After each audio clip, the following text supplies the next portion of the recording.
എല്ലാവർക്കും ഗോകുലമാലയിലേക്ക് സ്വാഗതം. ഭീമസേനനാണ് ജരാസന്ധനെ വധിച്ചത്. എന്തുകൊണ്ട് ഭഗവാൻ കൃഷ്ണൻ വധിച്ചില്ല? നമുക്ക് ജരാസന്ധനെ കുറിച്ചൊന്ന് നോക്കാം. രാജാവ് ബൃഹദ്രഥൻ കാശി രാജാവിൻ്റെ ഇരട്ട പെൺമക്കളെയാണ് വിവാഹം കഴിച്ചത്. ബൃഹദ്രഥൻ ഈ രണ്ട് ഭാര്യമാരെയും ഒരുപോലെ സ്നേഹിച്ചു വന്നിരുന്നു.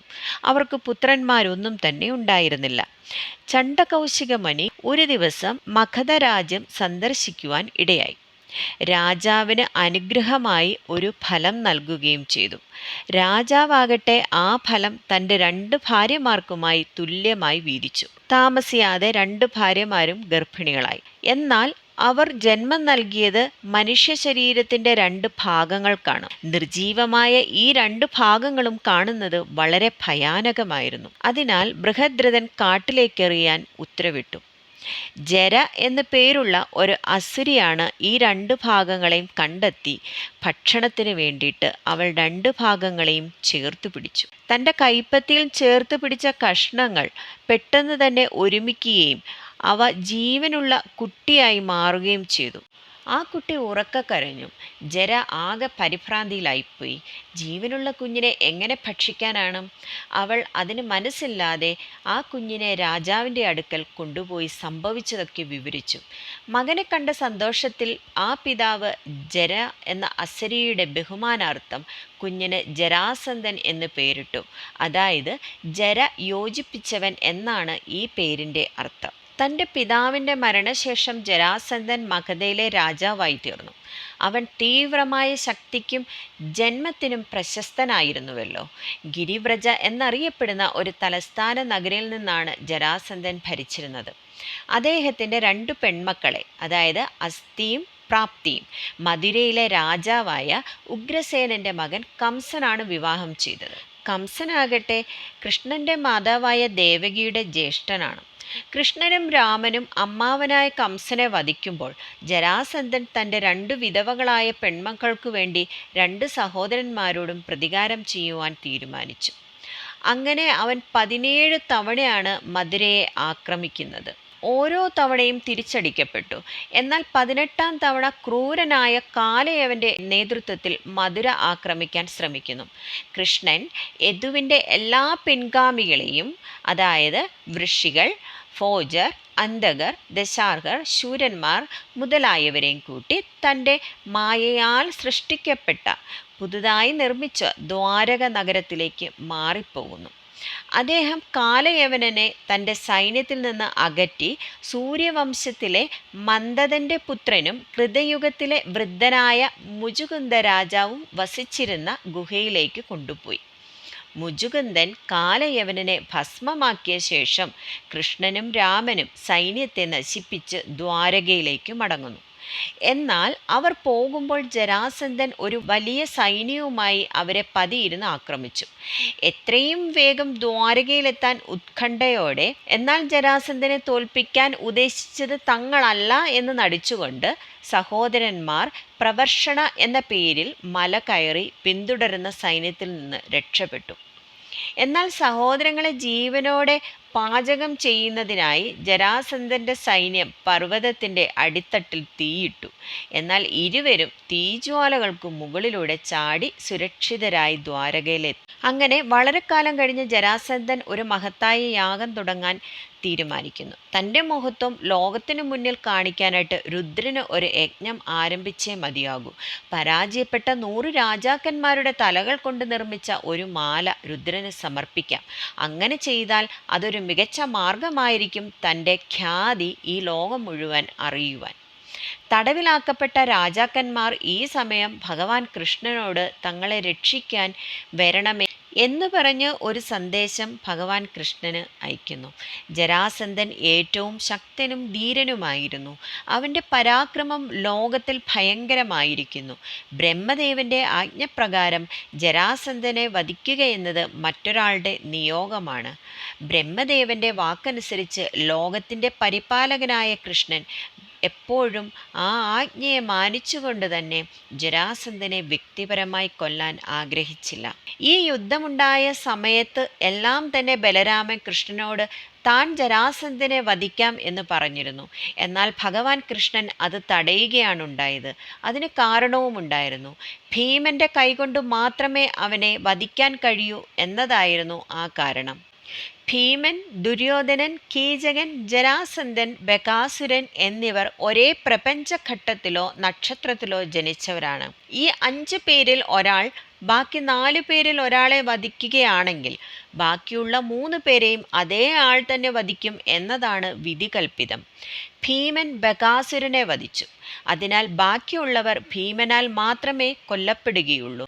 മഹാഭാരതത്തിൻ്റെ ചക്രവർത്തിയാകാൻ ആഗ്രഹിച്ച 2 പേരായിരുന്നു. ഒന്നാമത്തേത് ജരാസന്ധൻ, തിന്മയുടെ പ്രതീകം. രണ്ടാമത്തേത് യുധിഷ്ഠിരൻ, ധർമ്മത്തിൻ്റെ പ്രതീകം. ജരാസന്ധൻ ശിശുപാലൻ, രുക്മി തുടങ്ങിയ ദുഷ്ടരാജാക്കന്മാരുമായി ചേർന്ന് രാജവംശത്തിൻ്റെ പൂർണ്ണമായ നിയന്ത്രണം ഏറ്റെടുക്കാനും ചക്രവർത്തിയാകാനും ആഗ്രഹിക്കുന്നു. ഇതേസമയം യുധിഷ്ഠിരൻ തൻ്റെ പിതാവ് പാണ്ഡുവിൻ്റെ ആഗ്രഹപ്രകാരം രാജസൂയം അനുഷ്ഠിക്കണമെന്ന് തീരുമാനിക്കുന്നു. സൂയത്തിൻ്റെ മുന്നൊരുക്കത്തിനായി 4 പാണ്ഡവ സഹോദരങ്ങളെയും, അതായത് ഭീമൻ, അർജുനൻ, നകുലൻ, സഹദേവൻ എന്നിവരെ 4 ദിശകളിലേക്ക് അയക്കുന്നു.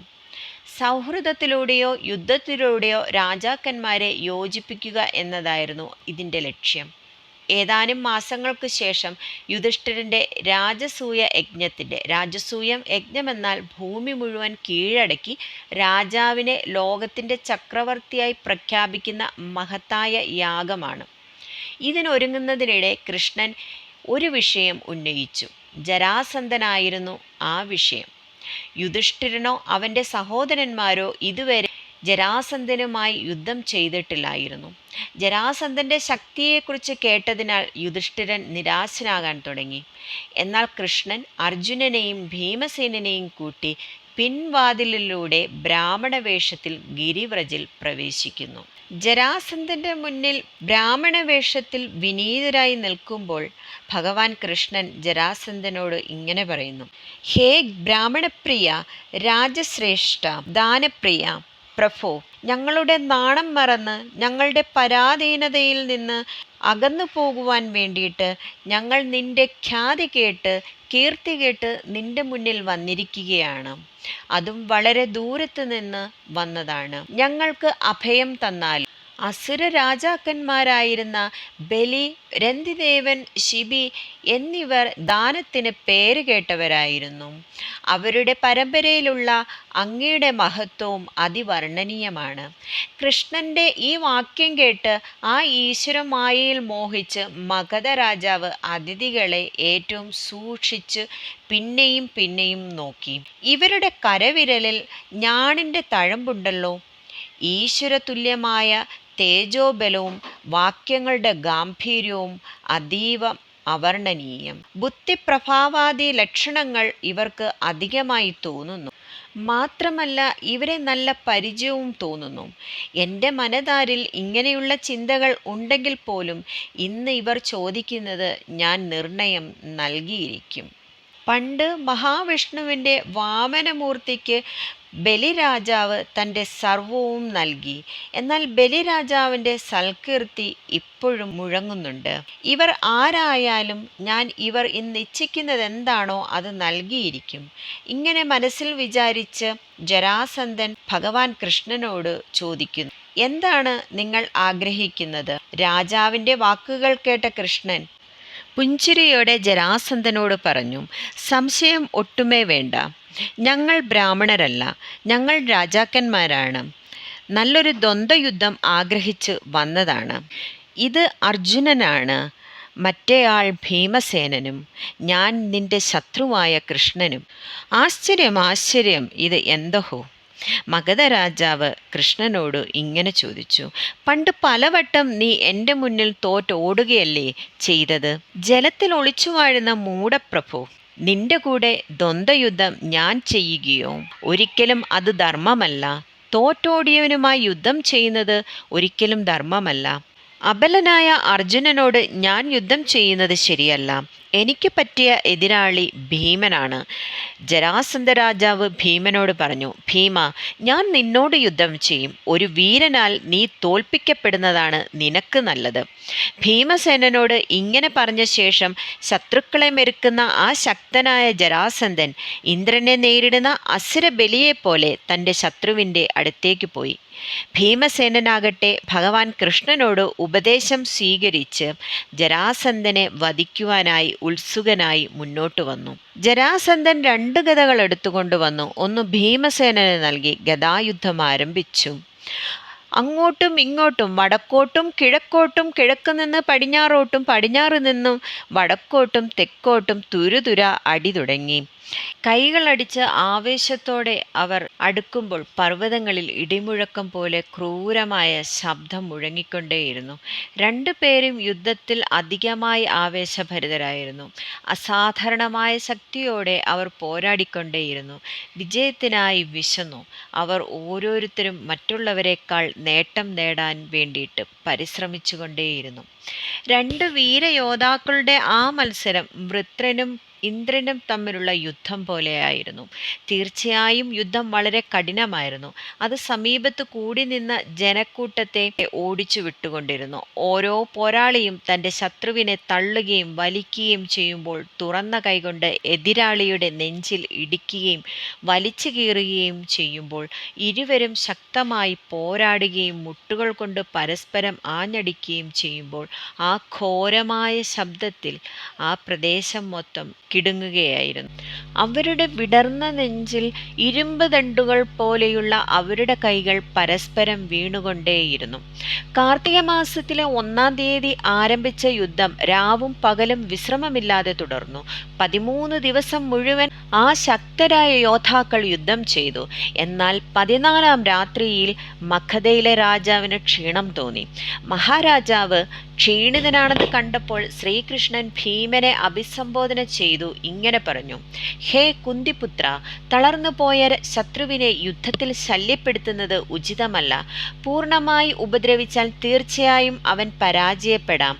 അതിനാൽ കൗന്ദേയ, ഏറ്റവും ശ്രേഷ്ഠനായ ഈ രാജാവിനെ നീ ആയുധം ഉപയോഗിച്ച് പീഡിപ്പിക്കരുത്. പാണ്ഡുവിന്റെ പുത്രനും ശത്രുവീരന്മാരുടെ ഘാതകനുമായ ഭീമസേനൻ ഭഗവാൻ ശ്രീകൃഷ്ണന്റെ ഈ വാക്കുകളിൽ നിന്ന് ജരാസന്ധൻ ദുർബലനാണെന്ന് മനസ്സിലാക്കുകയും അവനെ കൊല്ലാൻ തീരുമാനിക്കുകയും ചെയ്യുന്നു. അപ്പോൾ ഭീമൻ തൻ്റെ ക്രോധം കൊണ്ട് ജരാസന്ധനെ ഉയർത്തിപ്പിടിക്കുന്നു. ജരാസന്ധനെ വധിക്കാൻ കോപിച്ച് തൻ്റെ ബുദ്ധിശക്തി ഉപയോഗിച്ച് ഭീമസേനൻ കൃഷ്ണനോട് പറഞ്ഞു, കൃഷ്ണ, ഈ പാപിയെ ലാളിച്ച് അവൻ്റെ ജീവൻ രക്ഷിക്കുന്നത് എനിക്ക് അനുചിതമാണ്. ജരാസന്ധൻ വധിക്കപ്പെടുന്നത് കാണാൻ ആകാംക്ഷയോടെ നിന്ന് ശ്രീകൃഷ്ണ ഭഗവാൻ സിംഹഭാവത്തിൽ നിൽക്കുന്ന ഭീമനോട് തിടുക്കത്തിൽ ഇങ്ങനെ മറുപടി പറഞ്ഞു, നിന്റെ പരമമായ ശക്തി ദേവന്മാരിൽ നിന്നാണ് വരുന്നത് ഭീമ. അതിനാൽ വായു ഭഗവാൻ നിനക്ക് നൽകിയ ശക്തി ജരാസന്ധനെ ഉടൻ കാണിക്കും. ശത്രുക്കളെ മെരുക്കുന്ന ശക്തനായ ഭീമൻ പിന്നീട് ശക്തനായ ജരാസന്ധനെ വീണ്ടും ഉയർത്തുന്നു. അവനെ ചുറ്റിപ്പിടിച്ച് കോപം കൊണ്ട് അലറി, ഹേ രാജാക്കന്മാരിൽ ശ്രേഷ്ഠനായ രാജാവേ, നിന്നെ ഞാൻ വധിക്കുവാൻ തീരുമാനിച്ചിരിക്കുന്നു. അവൻ കോപത്തോടെ 100 പ്രാവശ്യം ജരാസന്ധനെ ചുറ്റിയ ശേഷം താഴേക്ക് വലിച്ചെറിഞ്ഞു. നഗ്നമായ കൈകളാൽ അവൻ്റെ മുതുകു തകർത്തു. ഭീമൻ അവനെ ചവിട്ടി അരച്ചു. പാണ്ഡുപുത്രൻ ഗർജിച്ചു. ജരാസന്ധൻ നിലവിളിച്ചു.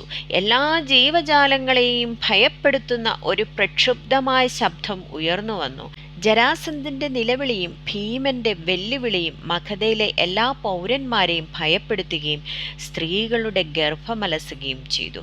ഹിമാലയ ശിഖരങ്ങൾ പിളരാൻ പോകുന്നു, ഭൂമി പിളരാൻ പോകുന്നു. അങ്ങനെ തോന്നി ഭീമന്റെ ഗർജനം കേട്ടപ്പോൾ മഗധയിലെ ജനങ്ങൾക്ക്. ഇത്രയുമായിട്ടും ജരാസന്ധനെ കീഴ്പ്പെടുത്തുവാനോ വധിക്കുവാനോ ഭീമന് സാധിച്ചില്ല. ഭീമന്റെ കണ്ണിൽ പെടത്തക്ക വിധം ശ്രീകൃഷ്ണ ഭഗവാൻ മരത്തിൽ നിന്ന് ഒരു ഇല കീറി ജരാസന്ധന്റെ ശരീരം 2ആയി കീറാൻ ഭീമന് സൂചന നൽകുന്നു. ഭീമന് അത് മനസ്സിലാകുകയും ഭീമൻ തൻ്റെ ശത്രുവിൻ്റെ കാലിൽ പിടിച്ച് നിലത്തിടുകയും ചെയ്യുന്നു.